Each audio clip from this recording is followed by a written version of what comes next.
아무리 인정하고 싶지 않더라도 라는 제목으로 말씀 전하겠습니다. 오늘 본문 말씀은 예수님의 십자가 처형에 대한 내용을 기록하고 있습니다. 그렇지만 예수님은 무지하신 분이십니다. 그런데도 불구하고 치욕적인 죽음의 상징인 십자가와는 전혀 아무 상관이 없는데도 불구하고 십자가에 못 박혀 죽으셨다는 것입니다. 그런데 17절 말씀해 보시면 그냥 십자가라고 하지 않고 그 예수님의 십자가, 즉 예수께서 자기의 십자가를 지셨다라고 기록하고 있다는 것입니다. 17절 보시면 그들이 예수를 맡음에 예수께서 자기의 십자가를 지시고 해골이라 하는 곳에 나가시니라고 기록하고 있습니다. 그 예수님은 무지하신 분이시고 또 하나님의 아들이시고 그 의 자체이신 분이십니다. 그런데도 불구하고 자기의 십자가를 지셨다라고 기록하고 있는데 이것은 그 인류를 죄와 사망으로부터 구원하시기 위한 그 자신이 져야 할 십자가를 스스로 지고 올라가셨다라는 것을 의미하고 있다는 것이죠. 그렇기 때문에 예수님의 십자가를 그 능동적인 그러한 모습으로 주님께서 지고 가셨던 것을 의미하고 있다는 것입니다. 억지로 마지 못해서 그 십자가를 지신 것이 아니라 예수님께서 스스로 십자가를 지셨기 때문에 자기의 십자가다라고 기록하고 있다는 것이죠.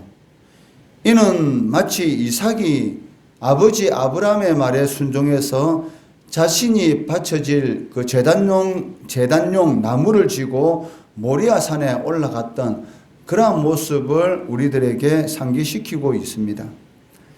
예수님 당시 근동 지역의 지배자인 그 로마인들은 그 식민지 백성들이나 자신들의 노예들에 대해서 십자가형을 행하였습니다. 그 십자가형은 세계 역사상 가장 잔인하고 비인간적인 사형 방법 중에 하나다라고 할 수가 있습니다. 제수의 손과 발을 십자가에 못 박은 뒤에 죽을 때까지 그 위에 메어 놓음으로 사형수로 하여금 극도의 고통을 맛보도록 한 것입니다. 또한 그 체중을 견디지 못해서 박아놓은 그러한 못에 의해서 몸이 찢어지지 않도록 하기 위해서 손은 밧줄로 일단 묶은 뒤에 손바닥에 못질하는 경우가 있었습니다. 하지만 그 손바닥에 못질하는 경우보다는 손목 바로 위에 뼈가 갈라지는 부분이 있는데 그 중간에 못질을 하는 경우가 더 많았고, 그리고 발밑에도 발판을 만들어 놓아서 그 몸무게에 의해서 찢어지지 않도록 그렇게 하였던 것입니다. 그래서 죽는 시간도 다른 사형 방법보다는 훨씬 더디었기 때문에 건강한 사람은 2, 3일씩이나 메어 있다가 죽는 경우가 있었다는 것이죠. 그 고통은 아마 이루 말할 수가 없었을 것입니다. 중동 지역 같은 경우는 낮 기온이 40도 이상 올라가는 경우도 있고 저녁 기온은 영하로 떨어지기 때문에 낮에는 이 어마어마한 그런 열기와 밤에는 그 추위를 견뎌야 했고, 그리고 또 이 조류에 의해서 공격을 받는 그러한 일도 있었기 때문에 이 십자가형의 고통은 이루 말할 수 없다라고 표현할 수 있습니다. 하지만 예수님은 이미 십자가에 못 박히시기 전에 이 2번씩이나 이 채찍에 맞는 그러한 고통을 당하셨고, 연약해진 그러한 육신으로 인해서 하루도 넘기지 못하고 오전 9시에 십자가에 매달려서 오후 3시에 이르는 약 6시간 만에 죽음에 이르게 되었던 것을 우리는 알고 있습니다. 사실 십자가형은 로마의 반역을 시도하였든지 아니면 극악무도한 흉악범들에게만 적용되는 형벌이었습니다. 그런데도 불구하고 아무 죄도 없으시고 완전한 인간이시고 완전한 하나님이신 예수님께 이러한 그 형벌이 행해졌다는 것은 인류 최대의 아이러니다라고 말을 할 수가 있다는 것이죠. 죄가 없는데 가장 이 극악한, 가장 잔인하고 비인간적인 사형 방법에 의해서 돌아가셨다라는 것은 그 어찌 보면 그 이해할 수 없는, 어떻게 그런 일이 생길 수 있는가라고 할 수 있는 일이라는 것입니다. 그렇지만 죄가 없으신 분이 이처럼 잔인하고 비인간적인 사형 방법 중에 하나인 그 구약에는 나무에 달린 자마다 하나님의 저주를 받은 자다라고 기록되어 있을 만큼 이 죄가 없는 분이 하나님의 저주를 받았다라는 것은 그 자신의 죄가 아닌 다른 사람의 죄에 의해서 십자가형을 겪었다, 당했다라고 할 수가 있는데 그 죄가 누구의 죄겠습니까? 바로 우리의 죄다라고 할 수가 있다는 것이죠. 영원히 이 지옥의 형벌을 받을 수밖에 없는 그러한 우리들을 위해서 우리가 의인이 아닌 죄인이 되었을 때에 예수님께서 우리의 모든 죄와 허물로 인해서 인간이 겪을 수 있는 가장 비인간적인 그러한 이 십자가형을 당함으로 우리를 모든 죄와 허물 가운데서 건져주셨다는 것입니다. 또 하나의 아이러니는 유대인들은 예수님을 유대인의 왕으로 인정하는 것을 도저히 받아들일 수가 없었습니다. 그런데 오히려 이 이방인인 빌라도에 의해서 예수님이 모든 민족들에게 유대인의 왕이다라는 것이 선포되게 되었다는 것입니다. 19절, 20절 말씀해 보시면 빌라도가 패를 써서 십자가 위에 붙이니 나사렛 예수 유대인의 왕이라 기록되었더라.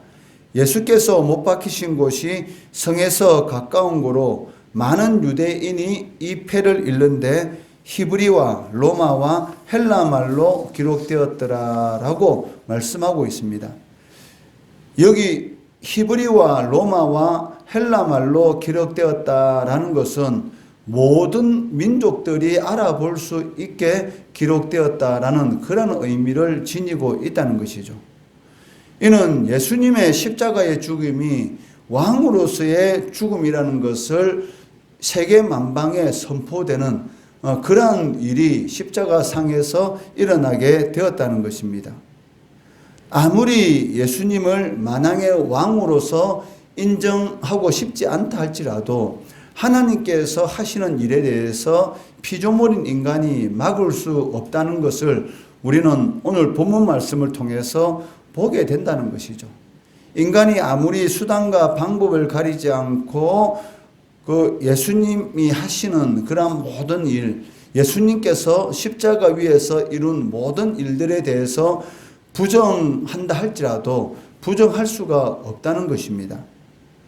이때 대제사장들이 이 예수님이 유대인의 왕이라는 것에 대해서는 어떻게 하든지 인정하고 싶지 않았고 부정하고 싶었다는 것이죠. 만약에 예수님이 진정으로 유대인의 왕이라면 자신들이 왕을 죽인 대역죄인이 되는 것이요.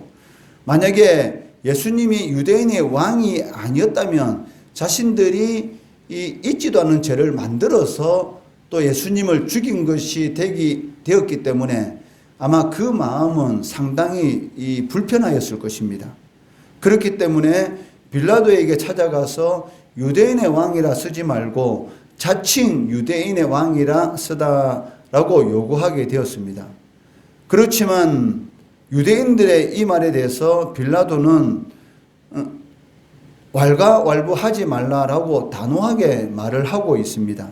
22절에 보시면 빌라도가 대답하되 내가 쓸 것을 썼다 하니라 라고 말을 하고 있다는 것입니다. 유대인의 대제사장들이 예수님을 십자가에 못 박히도록 내어주는 그런 일은 할 수가 있었습니다. 그렇지만 예수님이 만왕의 왕이 되신다는 그러한 사실까지는 부인하지 못했다라는 것을 보여주고 있다는 것이죠. 하나님께서는 인간이 생각할 수 없는 그러한 그 아이러니한 그러한 방법을 통해서도 하나님의 뜻을 이루어 간다라는 것을 우리는 오늘 본문 말씀을 통해서도 알 수가 있습니다. 인정하고 싶지 않아서 예수님을 십자가형에 매달도록 하였지만 오히려 그 인정하고 싶지 않도록 한 그런 모든 행위들을 통해서 유대인들에게만이 아니라 그 로마인, 전 세계를 지배하고 있었던 로마인들, 그리고 문화를 지배하고 있었던 헬라인들, 그러니까 헬라 말과 로마 말과 그리고 히브리 말을 통해서 오직 예수 그리스도만이 만왕의 왕이시다라는 것을 자연스럽게 선포가 되는 그러한 일이 십자가 위에서 일어났다는 것입니다. 이처럼 예수님이 왕이 되신다는 사실은 절대로 인간이 부인할 수가 없다는 것입니다. 세상이 아무리 인정하고 싶지 않다 할지라도 오직 예수님만이 모든 만물을 통치하시는 만왕의 왕이시고 영원한 생명을 주시는 구원자이시다라는 것을 부인할 수가 없다는 것이죠. 아무리 세상이 아니다라고 하더라도 성경이 맞다라고 한다면 그것은 맞는 것입니다. 그렇기 때문에 성도는 맞는 것을 따라서 살아가야 하는 것이지 세상이 말하는 아니다라는 것을 따라서 살아가면 안 된다는 것이죠. 사형수가 착용하던 것들을 사형을 집행하는 군인들이 취하는 것은 당시 로마 군대의 간섭에 의한 것이기 때문에 예수님이 입고 있던 그 옷과 그리고 몸에 걸치고 있던 모든 것들을 나누는 것은 그것은 합법적인 그 행위였습니다. 23절, 24절 말씀해 보시면 군인들이 예수를 십자가에 못 박고 그의 옷을 취하여 네 기치에 나눠 각각 한 기씩 얻고 속옷도 취하니 이 속옷은 호지 아니하고 위에서부터 통으로 짠 것이라. 군인들이 서로 말하되 이것을 찢지 말고 누가 얻나 제비 뽑자 하니 이는 성경에 그들이 내 옷을 나누고 내 옷을 제비 뽑나이다 한 것을 응하게 하려 함이러라. 군인들이 이런 일을 하고 라고 기록하고 있습니다. 군인들은 그 당시에 간섭적으로 행해지던 그러한 행동을 하였습니다. 그렇지만 이러한 군인들의 행위가 시편에 기록된 메시아에 대한 예언을 성취하는 그러한 일이 되었다는 것입니다. 시편 22편 18절 말씀해 보시면 내 겉옷을 나누며 속옷을 제비 뽑나이다 라고 기록하고 있다는 것이죠. 시편 22편은 메시아 시편입니다. 메시아께서 당할 고난에 대해서 기록된 시편인데 그 내용이 바로 이 군인들의 이 간섭적인 그러한 이런 합법적인 이러한 행위들, 자신의 욕심을 채우기 위한 그러한 합법적인 행위들을 통해서 메시아에 대한 예언이 성취되는 그러한 일이 일어나고 있다는 것입니다. 24절에 응하게 하려 함이러라라는 이 말에 응하다라는 이 단어의 뜻은 완성하다라는 그러한 뜻을 지니고 있습니다. 그렇기 때문에 예수님의 십자가의 사건은 단순히 성경에 예언된 그 사실을 성취하는 정도의 수준이 아니라 성경의 모든 내용을 완성하는 그러한 사건이다라는 것을 우리는 알 수가 있다는 것이죠. 그렇기 때문에 예수님께서 십자가 위에서 돌아가시기 전에 다 이루었다. 구약에 예언된 모든 내용들을 다 완성했다라는 그러한 선언을 하시고 돌아가시는 것을 보게 되는 것이죠. 오늘 말씀 제목처럼 아무리 사람이 인정하고 싶지 않다 할지라도 오직 예수님만이 이 만왕의 왕이시요 우리들에게 영원한 생명을 주시는 구원자이시라는 것입니다.